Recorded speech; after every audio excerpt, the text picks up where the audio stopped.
가정을 향하신 하나님의 뜻, 이런 제목으로 말씀을 증거하겠습니다. 최초의 가정은 아담과 하와의 가정이었습니다. 하나님께서는 아담과 하와를 하나님의 형상대로 가장 존귀하게 창조하셨고, 그들을 에덴 동산에 두셔서 하나님 안에서 가장 행복한 가정을 이루게 하여 주셨습니다.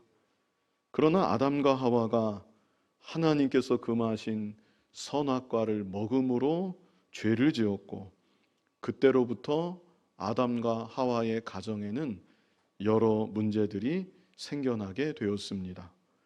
아담과 하와 사이에 전에는 없었던 원망과 불평이 싹트게 되었습니다. 그들이 낳았던 아들들 가인과 아벨 사이에서는 어떤 일이 일어났습니까?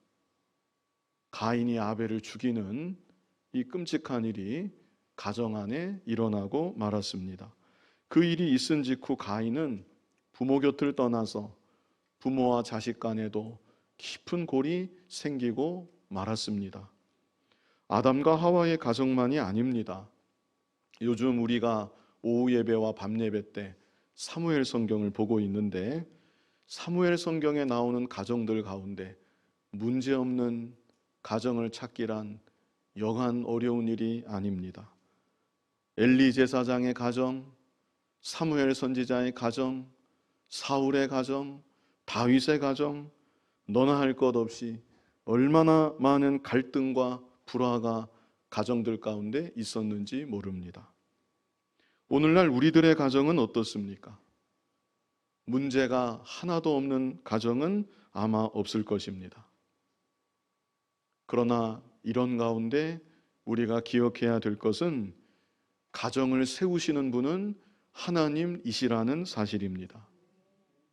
그러므로 우리가 해야 할 일은 하나님의 뜻을 바로 알아서 그 뜻대로 힘써 순종하는 것입니다. 그럴 때 하나님께서 가정을 세워주심으로 우리의 가정들이 지금보다 더 복된 가정들이 되어질 줄로 믿습니다. 그렇다면 가정을 만드시고 가정을 세우시는 하나님의 우리를 향하신 뜻이 무엇인가, 이 시간 함께 살펴보고자 합니다. 먼저 아내들을 향하신 하나님의 뜻, 본문 18절 우리 같이 읽어보겠습니다.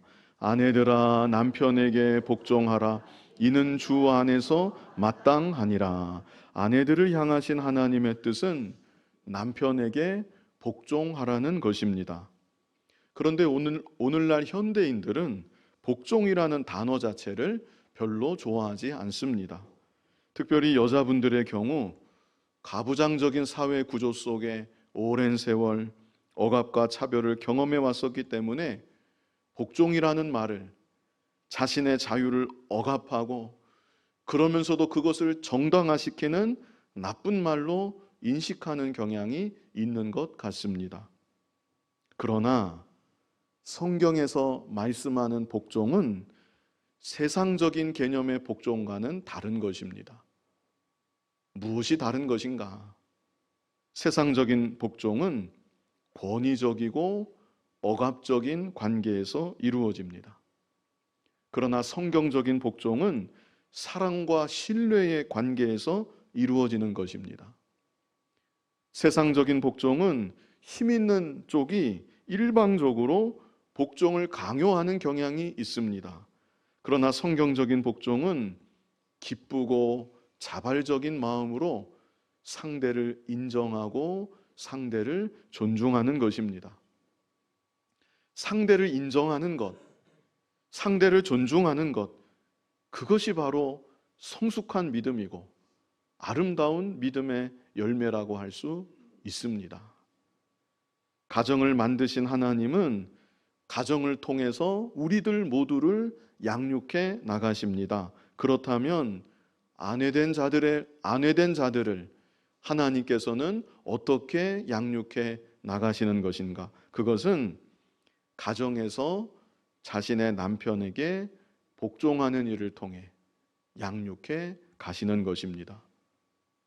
비록 남편에게 부족한 면이 많다 할지라도 하나님께서 세우신 가장임을 믿음으로 인정하는 것이고, 하나님께서 그에게 부여하신 권위를 믿음으로 존중하는 것입니다. 그래서 남편의 말이 하나님 말씀에 어긋나지 않는 한 남편을 인정하고 존중함으로 그 말을 따르고자 하는 것입니다. 바로 그 일을 통하여서 하나님은 아내들을 더욱 성숙한 믿음과 아름다운 인격의 사람으로 점점 더 만들어 나가시는 것입니다. 그뿐 아니라 그런 가정에 하나님의 명령대로 순종하는 아내로 인하여서 그 가정에 더욱 풍성한 하나님의 복을 허락하여 주시는 것입니다. 베드로전서 3장 1절을 우리 같이 한번 읽어보겠습니다. 아내들아, 이와 같이 자기 남편에게 순종하라. 이는 혹 말씀을 순종하지 않는 자라도 말로 말미암지 않고 그 아내의 행실로 말미암아 구원을 받게 하려 함이니. 우리의 가정들 가운데 아직 믿지 않는 남편분들이 많이 계신 줄 압니다. 그런데 그런 남편들이 어떻게 구원을 받을 수 있는가? 물론 구원은 오직 하나님의 은혜이고 하나님의 전적인 역사, 주권적인 역사 속에 일어나는 것입니다. 그런데 여기 베드로전서 3장 1절을 보았더니 여기 중반부를 보시면요, 혹 말씀을 순종하지 않는 자라도, 구원받지 못한 불신 남편임을 이렇게 나타내고 있는 것입니다. 그런 불신 남편이라 할지라도 그 다음에 하시는 말씀이 말로 말미암지 않고 그 아내의 행실로 말미암아 구원을 받게 하려 함이니. 문맥으로 볼 때 아내의 어떤 행실을 의미하는 것이겠습니까? 남편에게 순종하는 행실, 그 행실을 통해서 하나님께서 역사하시고 불신 남편도 구원받을 수 있다는 것입니다. 이게 얼마나 놀라운 말씀입니까? 아내의 성숙한 믿음이 하나님 말씀에 순종하여 가정에서 남편의 권위를 존중하고 남편에게 복종하는 아내의 그 성숙한 믿음과 인격이 말씀으로는 설득되지 않았던 불신 남편까지도 구원받게 할 수 있다. 이것은 정말 극적인 변화라고 할 수 있습니다. 지옥 백성이 하늘나라 백성이 되는 것이고 마귀 자식이 하나님의 자녀가 되는 것입니다. 그런데 이런 변화가, 남편의 변화가, 더 나아가서 가정의 변화가 아내의 성숙한 믿음과 인격을 통해 이루어질 수 있다는 것입니다. 제가 알던 가정 가운데 남편분이 늘 술을 마시고 오랜 세월 가장의 역할을 제대로 못하는 그런 가정이 있었습니다. 자녀들이 어느덧 자라나서 그런 아버지를 별로 좋지 않게 여기게 되었습니다. 그러던 어느 날 자녀들이 어머니 앞에서 아버지에 대해 그동안 섭섭한 감정을 토로하며 아버지의 허물들을 이렇게 저렇게 말하는 것입니다. 그때 그 어머니가 너희들 다시는 내 앞에서 이런 말 하지 말아라. 너희 아버지가 하고자 하시는 일이 안 돼서 그렇지. 그 마음이 원하는 대로 잘 안 돼서 저러시는 거지. 너희 아버지가 얼마나 훌륭한 분이신지 너희는 잘 모른다. 다시는 아버지에 대해서 그런 말 하지 말고 그런 생각도 하지 말아라. 단호하게 혼을 냈습니다. 비록 술만 마시고 가장으로서 역할도 제대로 못하는 남편이지만 그 여자분은 남편을 가장으로 인정한 것이고 그 권위를 자식들 앞에서 존중한 것입니다. 그분이 그렇게 할 수 있었던 것은 하나님을 경외하는 믿음이 있었기 때문이고 남편을 진정으로 사랑하고 측은하게 여기는 마음이 있었기 때문입니다. 강요에 의해서 복종하는 그런 복종의 차원이 아니라는 것이죠. 그래서 결국 어떻게 되었는가? 그 남편이 변화되어서 하나님을 잘 섬기는 더 좋은 남편이 되었습니다. 그리고 자식들에 대해서는 제가 그 이후 일을 자식들 소식은 잘 모르는데요. 아마도 자식들도 부모를 더 공경하는 더 좋은 자식들이 되지 않았겠는가 그렇게 생각을 합니다. 가정에서 아내들을 향하신 하나님의 뜻, 하나님의 뜻이고 하나님의 명령입니다. 남편에게 복종하라. 이 말씀이 하나님의 명령인 줄 온전히 믿으시고 하나님의 명령에 가정에서부터 힘써 순종하는 아내분들이 다 되시기를 바랍니다. 다음으로 남편들을 향하신 하나님의 뜻, 본문 19절 같이 읽어보겠습니다. 남편들아 아내를 사랑하며 괴롭게 하지 말라. 남편들을 향하신 하나님의 뜻은 아내를 사랑하라는 것입니다. 괴롭게 하지 말라 그랬는데요, 이 말씀은 억압하지 말라는 의미입니다. 앞에 18절에서 아내들을 향해 남편에게 복종하라 그런 말씀이 있었지요. 그런 말씀 있다고 당신은 나에게 복종해야 돼 하면서 아내를 억압하고 마치 자기의 종인 것처럼 부리려고 해서는 안 된다는 것입니다. 베드로전서 3장 7절을 우리 다 같이 한번 읽어보겠습니다.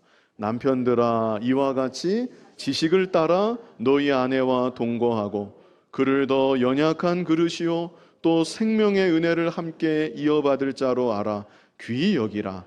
이는 너희 기도가 막히지 아니하게 하려 함이라. 여기 보시면요, 귀히 여기라 이런 구절 말씀이 있죠. 후반부에 있습니다. 아내를 어떻게 여기라고요? 귀히 여기라. 여기 귀히 여기라고 하는 말의 의미는 존경하는 마음을 가지고 대하라, 이런 뜻이 이 안에 있습니다. 아내를 대할 때 존경하는 마음을 가지고 대하라. 그리고 여기 또 눈에 띄는 구절이 그를 더 연약한 그릇이요, 그런 말씀이 있습니다. 그를 더 연약한 그릇이요 또 생명의 은혜를 함께 이어받을 자로 알아. 앞에 것만 하면 그를 더 연약한 그릇으로 알라는 것입니다.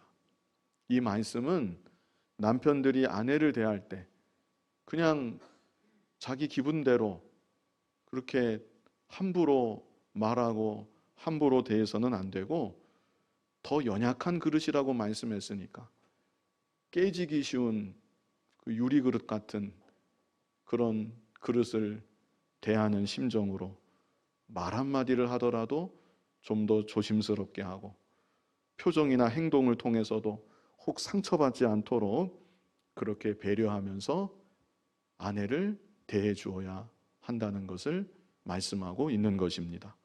이 시간 특별히 더 중요하게 볼 것은 에베소 5장 25절인데요. 우리 같이 한번 읽어보겠습니다. 남편들아 아내 사랑하기를 그리스도께서 교회를 사랑하시고 그 교회를 위하여 자신을 주심같이 하라. 남편들을 향하신 하나님의 뜻은 본문에서 아내를 사랑하라는 것이었는데 에베소서 5장 25절을 보았더니 아내를 사랑하되 어떻게 사랑해야 되는지 구체적인 설명을 여기 해주고 계십니다. 어떻게 사랑해야 됩니까? 그리스도께서 교회를 사랑하시고 그 교회를 위하여 자신을 주심같이 남편들은 가정에서 자기 아내를 사랑하라는 것입니다. 이건 엄청난 말씀입니다. 그리스도의 교회를 사랑하신 사랑, 그 사랑이 어떤 사랑입니까? 제가 주보에 밑줄을 쳐서 적어두었는데요, 제가 전에도 그대로 증거한 적이 몇 번 있습니다. 그리스도께서 교회를 사랑하신 사랑, 첫 번째는 어떤 사랑입니까? 먼저 사랑하신 사랑. 우리는 그리스도를 알지도 못했습니다. 나를 먼저 사랑하신 사랑, 교회를 먼저 사랑하신 사랑, 그것이 그리스도의 교회를 향하신 사랑입니다. 그래서 가정에서 사랑은 성경적으로 말하면 누가 먼저 해야 되는 것입니까? 남편이 먼저 해야 되는 것입니다. 먼저 사랑하는 그 사랑으로 아내를 사랑하라는 것입니다. 그리스도의 교회를 향하신 사랑, 두 번째는 어떤 사랑입니까? 죄인을 사랑하신 사랑. 먼저 사랑하셨는데 사랑할 만한 사람을 사랑한 게 아닙니다. 하나님과 원수되었던 우리를, 사랑받을 자격이 전혀 없는 우리를 사랑하신 사랑, 그것이 그리스도의 사랑입니다. 그러므로 남편들은 살아가면서 혹 아내에게 사랑스럽지 못한 면이 보인다 할지라도, 심지어 죄와 허물이 아내의 행실에서 드러난다 할지라도 그리스도께서 나 같은 죄인을 사랑하신 그 사랑을 생각하고 그런 아내를 사랑할 수 있어야 되는 것입니다. 벌써 좀 어렵지요? 예. 마지막은 더 어렵습니다. 그리스도의 교회를 사랑하신 사랑, 마지막은 어떤 사랑입니까? 죽기까지 사랑하신 사랑. 그리스도께서는 교회를 위해, 우리를 위해 십자가에 못 박혀 죽으셨습니다. 그래서 남편들은 아내를 사랑하되 죽기까지 사랑해야 그것이 하나님 명령에 순종하는 것입니다. 아내만이 아니라 가정을 위해서도 내 몸과 마음이 다 갈아져 가루가 될지언정 나는 끝까지 내 아내를 사랑한다. 나는 끝까지 내 가정을 사랑한다. 그것이 하나님께서 가정에서 남편들에게 요구하시는 명령인 것입니다. 가정을 세우시는 하나님은 가정을 통해 우리 모두를 양육해 나가신다고 했는데, 그렇다면 남편 된 자들을 어떻게 양육해 가시는 것입니까? 가정에서 아내를 사랑하는 것을 통해서, 사랑하되 그냥 보통 사랑이 아니라 그리스도께서 교회를 사랑하신 그 사랑을 생각하고 그 사랑을 본받으려고 소원하고 기도하며 힘쓰는 것을 통해서 남편들을 더욱 성숙한 믿음과 아름다운 인격의 사람으로 하나님은 만들어 나가시는 것입니다. 그리고 놀라운 비밀이 또 있는데요.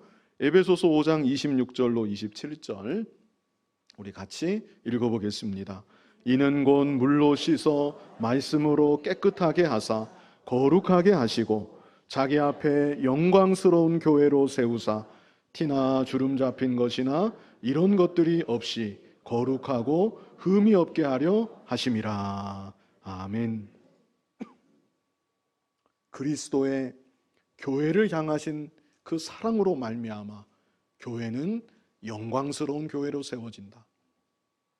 처음에는 티도 있고 주름 잡힌 것 있었을지라도 그리스도의 사랑으로 말미암아 그런 것이 없이 교회가 거룩하고 흠이 없게 세워진다. 이것이 비밀입니다.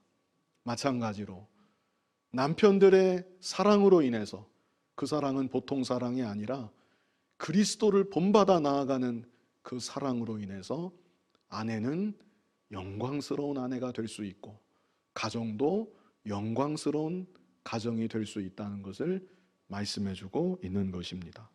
가정에서 남편들을 향하신 하나님의 뜻, 아내를 사랑하라. 이 말씀이 하나님의 명령인 줄 믿으시고 하나님의 명령에 가정에서부터 힘써 순종하는 남편분들이 다 되시기를 바랍니다. 다음으로 세 번째, 자녀들을 향하신 하나님의 뜻입니다. 본문 20절 같이 읽어보겠습니다. 자녀들아 모든 일에 부모에게 순종하라. 이는 주 안에서 기쁘게 하는 것이니라. 자녀들을 향하신 하나님의 뜻은 모든 일에 부모에게 순종하는 것입니다. 모든 일에 순종하라. 모든 일에 하는 것은 자기 생각대로 자기 주관대로 때로는 순종하고 때로는 순종하지 않는 것이 아니라 부모님의 말씀이라면 그 말씀이 하나님 말씀에 어긋나지 않는 한 무조건 순종하라는 것입니다. 그리고 또 하시는 말씀이 이는 주 안에서 기쁘게 하는 것이니라. 누구를 기쁘게 한다는 뜻일까요? 하나님을 기쁘게 한다는 뜻입니다. 모든 일에 부모에게 순종하는 가정에서 자녀의 그 모습이 하나님을 기쁘시게 한다. 이렇게 말씀해주고 있습니다. 에베소서 6장 1절에는 이렇게 말씀합니다. 우리 같이 읽어보겠습니다. 자녀들아 주 안에서 너희 부모에게 순종하라. 이것이 옳으니라. 이것이 어떻다고요? 옳으니라. 너무나 당연한 것이다. 자녀가 부모에게 순종하는 것은 다른 이유를 덧붙일 필요가 없다는 것입니다. 설명할 필요가 없다는 것입니다. 그것은 너무나 마땅한 것이다. 이런 의미입니다. 이어지는 에베소서 6장 2절도 같이 읽어보겠습니다. 내 아버지와 어머니를 공경하라. 이것은 약속이 있는 첫 계명이니. 이면은 제가 자주 설명드렸는데요. 부모님께 대한 공경에는 아무 조건이 없습니다. 내 아버지와 어머니를 공경하라. 무조건 공경하라는 것입니다. 다만 순종에는 조건이 있었죠. 주 안에서 순종하라. 하나님 말씀에 어긋나지 않는 한 주님을 믿는 믿음 안에서 부모에게 순종해야 되는 것이고, 공경은 무조건 아버지와 어머니를 공경하라. 이것을 말씀해주고 있습니다. 가정을 세우시는 하나님께서 자녀들은 어떻게 양육해 나가시는 것인가? 부모님께 주 안에서 순종하고 부모님을 공경하는 것을 배워 나아감으로 점점 더 온전한 믿음과 아름다운 인격의 사람으로 만들어 나가시고 자라나게 하시는 것입니다. 그뿐 아니라 여기 2절을 잘 보시면 내 아버지와 어머니를 공경하라. 그 다음에 하시는 말씀이 이것은 약속이 있는 첫 계명이다. 하나님께서 주신 계명 중에 하나님의 복을 직접적으로 약속하신 첫 번째 계명이 내 부모를 공경하라. 이것이라는 사실을 말씀해 주고 있습니다. 어떤 복을 약속해 주셨는가? 우리 에베소서 6장 3절을 같이 읽어보겠습니다. 이로써 내가 잘되고 땅에서 장수하리라. 내가 잘되고, 잘된다는 것은 질적인 복입니다. 장수한다는 것, 이것은 양적인 복입니다. 자녀가 부모를 공경하면 질적인 면에서도 복을 받고 양적인 면에서도 복을 받는다. 만복의 근원 되시는 하나님의 약속입니다. 그런데 안타깝게도 이 세대가 부모 공경을 점점 잃어가는 세대가 되어가고 있지 않나 싶습니다. 그러나 우리들은 이런 세대의 흐름을 따라가면 안 됩니다. 조금도 영향받아서는 안 되는 것입니다. 로마서 1장 28절을 한번 보실까요? 같이 읽어보겠습니다. 또한 그들이 마음에 하나님 두기를 싫어하며 하나님께서 그들을 그 상실한 마음대로 내버려 두사 합당하지 못한 일을 하게 하셨으니, 하나님께서 그 상실한 마음대로 내버려 두신 마음 상태, 그 마음 상태에 대해서 이제 29절로 30절이 열거하고 있습니다. 우리 29절로 30절을 뜻을 생각하면서 같이 읽어보겠습니다. 곧 모든 불의, 추악, 탐욕, 악의가 가득한 자요, 시기, 살인, 분쟁, 사기, 악독이 가득한 자요, 수군수군하는 자요, 비방하는 자요, 하나님께서 미워하시는 자요, 능욕하는 자요, 교만한 자요, 자랑하는 자요, 악을 도모하는 자요, 부모를 거역하는 자요. 마지막에 뭐가 있습니까? 부모를 거역하는 자요. 부모에게 순종하지 않고 부모를 거스리고자 하는 마음, 거역하고자 하는 마음, 그 마음은 하나님 없는 마음 상태입니다. 상실된 마음 상태로 버려진 모습입니다. 그러므로 우리 자녀들이 부모님을 가정에서부터 공경하고 또 가정에서부터 부모님께 주 안에서 순종하는 하나님의 복을 풍성히 받는 우리의 자녀들이 다 될 수 있기를 바랍니다. 마지막으로 부모를 향하신 하나님의 뜻, 우리 본문 21절 같이 읽어보겠습니다. 아비들아 너희 자녀를 노엽게 하지 말지니 낙심할까 함이라. 부모를 향하신 하나님의 뜻은 자녀를 노엽게 하지 말라는 것입니다. 자녀를 노엽게 하지 말라. 부모가 자녀를 그냥 내버려 둔다면 자녀가 노여울 일도 없겠지요. 그러나 여기서 말씀하는 것은 그런 의미가 아닙니다. 하나님께서 부모에게 주신 중요한 사명은 자녀를 바르게 양육해 나아가는 것입니다. 그것이 기본 전제가 되어 있는 것이죠. 그런데 그 일을 함에 있어서 자녀를 노엽게 해서는 안 된다. 자녀 가르친다고, 자녀 양육한다고 자녀를 노엽게 해서는 안 된다. 낙심할까 함이라 말씀하고 있는 것이죠. 에베소서 6장 4절을 우리 같이 읽어보겠습니다.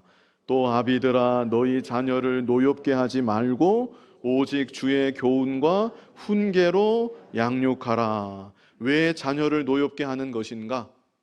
에베소서 6장 4절 말씀을 잘 보시면 오직 주의 교훈과 훈계로 양육하지 않고 부모가 자기 욕심으로, 자기 주관으로, 자기 생각으로 양육하려 하니까 자녀를 노엽게 하는 일이 생길 수 있다는 것을 이 에베소서 6장 4절이 우리에게 알게 하여 주는 것이죠. 우리는 우리의 자녀들을 대할 때 주께서 맡겨주신 주님의 자녀라는 사실을 먼저는 바르게 인식해야 합니다.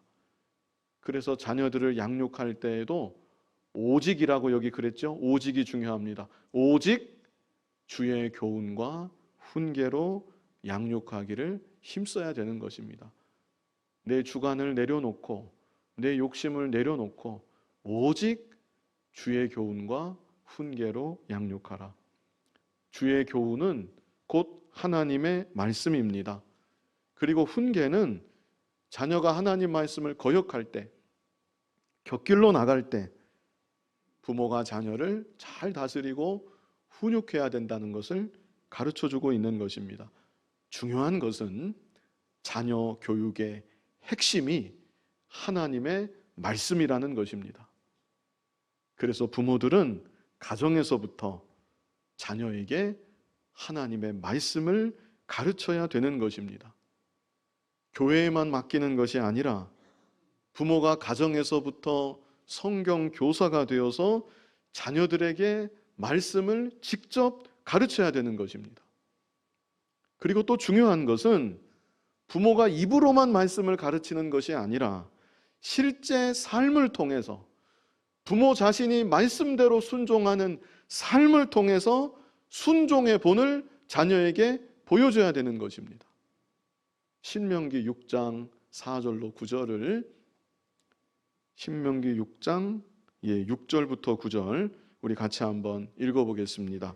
오늘 내가 네게 명하는 이 말씀을 너는 마음에 새기고 네 자녀에게 부지런히 가르치며 집에 앉았을 때든지 길을 갈 때든지 누워 있을 때든지 일어날 때든지 이 말씀을 강론할 것이며 너는 또 그것을 내 손목에 메어 기호를 삼으며 내 미간에 붙여 표로 삼고 또 내 집 문설주와 바깥문에 기록할지니라. 아멘. 여기 6절을 다시 보시면요. 오늘 내가 네게, 부모에게입니다. 오늘 내가 네게 명하는 이 말씀을 너는 마음에 새기고, 부모가 먼저 말씀을 마음에 새기라는 것입니다. 그저 귀로 듣고 가르치는 것, 그 정도가 아니라 말씀을 자기 자신이 마음에 새기고 자기 안에 새겨진 말씀을 자녀들에게 가정에서 가르치라는 그런 의미인 것입니다. 새겨진 말씀을 어떻게 또 가르치는가? 7절을 보시면 내 자녀에게 어떻게 가르쳐요? 부지런히 가르치며 집에 앉았을 때든지 길을 갈 때든지 누워 있을 때든지 일어날 때든지 이 말씀을 강론할 것이며 오직 주의 교훈과 훈계로 양육하라고 했는데 이 말씀에 생명이 있는 줄 알고 내 자신이 마음에 새기고 어찌해서든지 자녀에게 말씀을 먹이고자 하는 부모가 되어야 한다는 것입니다. 이어지는 8절을 보시면 너는 또 그것을 누구 손목에 맵니까? 네 손목에 매. 자녀의 손목에 매라는 게 아니라 부모 너의 손목에 말씀을 메어라. 너의 미간에 말씀을 붙여라. 자기 자신이 말씀대로 행하기를 힘쓰고 자기 자신이 말씀을 기억하고 살기를 자녀 앞에 힘쓰라는 것입니다. 그뿐 아니라 9절에는 또 내 집 문설주와 바깥문에 기록할지니라. 나의 가정이 어찌해서든지 하나님 말씀대로 잘 순종하는 믿음의 가정이 되기를 그렇게 간절히 사모하고 힘써야 될 것을 부모에게 명령하고 계십니다. 빌립보서 4장 9절도 우리 같이 한번 읽어보겠습니다. 너희는 내게 배우고 받고 듣고 본 바를 행하라. 그리하면 평강의 하나님이 너희와 함께 계시리라. 사도 바울이 기록했는데요.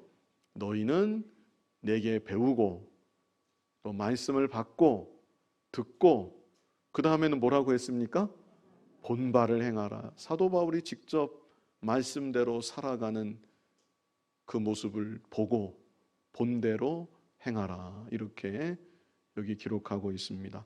가정에서 부모님들도 우리가 물론 다 부족하지만 이런 말씀을 기억하고 내 자신이 하나님 아버지를 잘 믿고 섬기는 말씀대로 순종하는 그 삶의 모본을 자녀들에게 보여 나아가야 되는 것입니다. 이 시간 가정을 향하신 하나님의 뜻, 이런 제목으로 본문 말씀 보았습니다. 가정은 하나님 나라의 한 모형입니다. 가정이 천국이고 교회가 천국이고 하나님 나라를 나타내는 중요한 모형들입니다.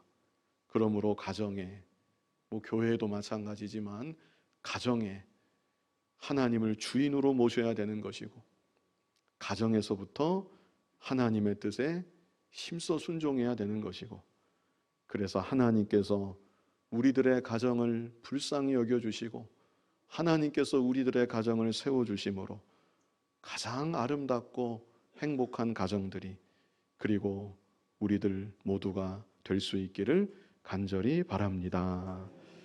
거룩하신 아버지 하나님, 우리들을 하나님 자녀 삼아 주시고 하나님 나라 백성 되게 하여 주시니 감사합니다. 또한 우리에게 가정을 허락하시고 교회를 허락하여 주셔서 하나님의 나라를 이루어가게 하여 주셨는데 하나님을 가정 가운데 주인으로 온전히 모시게 하여 주시고 가정을 만드시고 세워나가시는 하나님의 뜻을 바로알아 그 뜻에 순종함으로 우리의 가정들이 더욱 행복한 가정들이 되고 우리들 모두가 주님 안에서 더욱 복된 믿음의 사람들이 다 되게 하여 주시옵소서. 예수님 이름으로 기도하옵나이다. 아멘.